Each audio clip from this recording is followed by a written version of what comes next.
মানুষ যখন আমাকে বলে না তোমার বাবা অনেক ভালো মানুষ ছিল, বিশ্বাস করেন মনের মধ্যে প্রচন্ড রকমের একটা প্রশান্তি নেমে আসে, প্রচন্ড।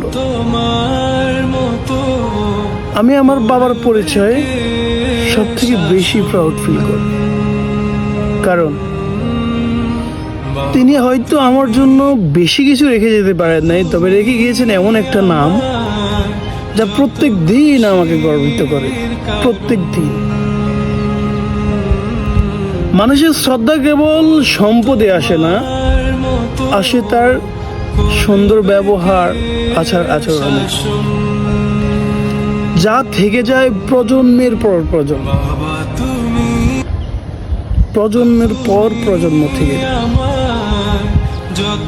আমি তখন আমার নিজেকে অনেক ভাগ্যবান মনে করি, কারণ আমি এই পৃথিবীতে বাবার পরিচয়ে সম্মান পাই।